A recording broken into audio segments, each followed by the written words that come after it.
Easy now, calm down, I squeaked soothingly at the beast.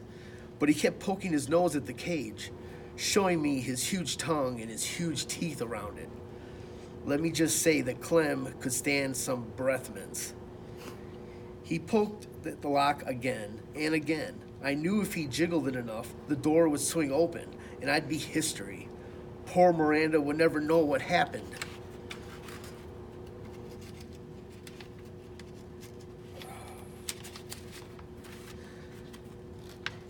to me. She might not even cry.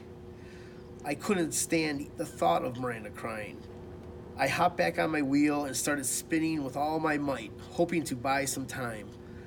Clem pulled back for a moment and stared at the wheel going round and round. Let me just say I'm glad that Clem is about 2 quarts low in brain department.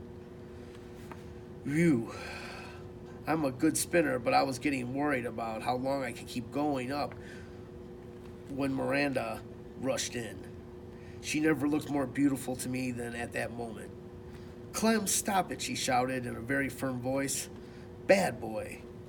Clem raced to her side, wagging his tail. Miranda's mom dragged old Clem out of the room and closed the door behind her. Whew. Miranda was very sorry. She opened the cage and reached in to pick me up. Poor Humphrey, she said, hugging me. She set me back on the desk and stroked me gently with one finger. I'm so sorry, Humphrey. I'm so sorry. Oh, I don't know what felt better, the petting or Miranda's soothing words. Miranda felt so terrible about what had happened, she let me play on her desk. She lined up all the books along the edges so I wouldn't fall off. Then she let me wander around and see the sights. A desktop is a very interesting place. In case you've never explored one, Miranda's desktop had a huge cup with hearts all over it. The cup was filled with pencils. Ah, pencils. Pencils smell so sweet. She had a round silvery container of paper clips and a square purple container of rubber bands. She had lots of paper in a pink box and had a great fat dictionary. Great big fat dictionary, sorry. I could really use one of those. I wonder if they all make doll-sized dictionaries you could hide under a hamster's mirror. Miranda giggled as she watched me check things out. When I tried to climb into the paper box, she stopped me with her finger. No, no, Humphrey, those would hurt you. She did the same thing when I tried to roll in the rubber band box. No, Humphrey, rubber bands can be very dangerous, she told me. Well, I guess I knew that. Hadn't Garth shot a rubber band at AJ last week and almost got sent to Principal Morales' office? Hadn't AJ held his arm and said, ow, when the rubber band hit him? Anyway, I really enjoyed my time on the desk until I heard Clem barking. Then I made a beeline for home. Oh, Humphrey, I won't let Clem hurt you, honest. Miranda assured me as she gently helped me back into my cage. I believed her, I really did. But when bedtime and Miranda's mom came into the room to say goodnight, she had some words that sent a chill up my spine. Don't forget, we're going to Nicholas's house tomorrow night.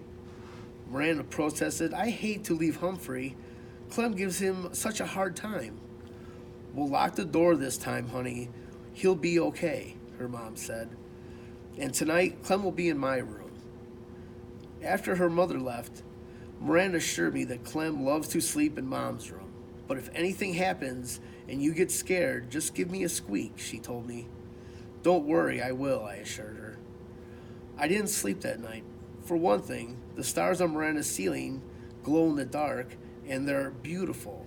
I couldn't take my eyes off them. For another thing, well, I am nocturnal. But mainly, I didn't sleep because I was worried about Clem. After my experience that afternoon, I believed that no lock could hold him back. And how could a little hamster fight back? What weapon would I have against a big, hairy, bad-breathed, small-brained creature? What weapon indeed? I had no idea. Clem hadn't made a peep for hours, so I took a chance and quietly opened the lock that doesn't lock and dashed across the desktop to pick my weapon, just in case of another encounter with Clem. Then I scampered back to the cage with it and quietly closed the door. I hid my weapon behind my mirror, next to the notebook, where no one could find it.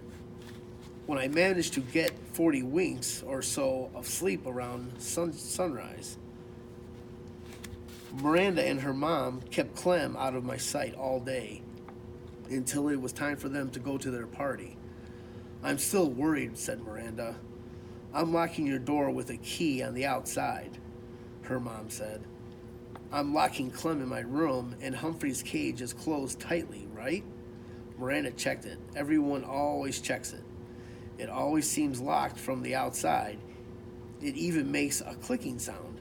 But from the inside, believe me, it's a piece of cake to open. Miranda seemed satisfied with the arrangement, but I wasn't. So I remained on high alert all that afternoon and evening. And here's what happened. After Miranda and her mom left, Clem barked for a while. Then I heard him jiggling and joggling for about an hour. Next, I heard big, hairy feet padding down the hall towards Miranda's room, towards my room. I sucked in my breath and waited. Yes, I knew Miranda's mom had locked the door with a key, but Clem didn't seem to let little things like that stand in his way. The doorknob squeaked and rattled, it twisted and turned, but nothing happened. But that didn't seem to bother Clem the barbarian. He jiggled, rattled, and twisted it some more. When he got tired of that, he threw his whole body at the door, and then, very slowly, the door opened. Clem actually seemed surprised, but I wasn't. I had spent the last 2 hours carefully preparing for this moment.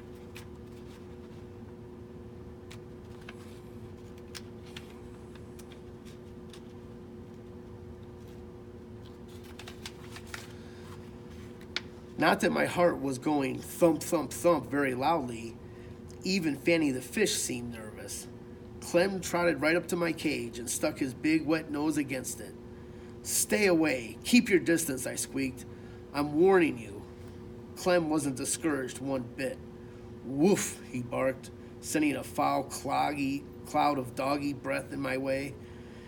I didn't even flinch. He barked a few more times and then began poking his big nose against the cage door. I wonder if he actually knew the lock was broken. The time had arrived to put my plan into action. I was in grave danger and I had no choice. I would only have one chance at Clem because I had only one weapon, a rubber band.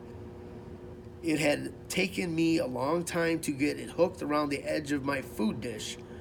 Now carefully pulled it back as far as I could, aiming directly at those big doggy nostrils.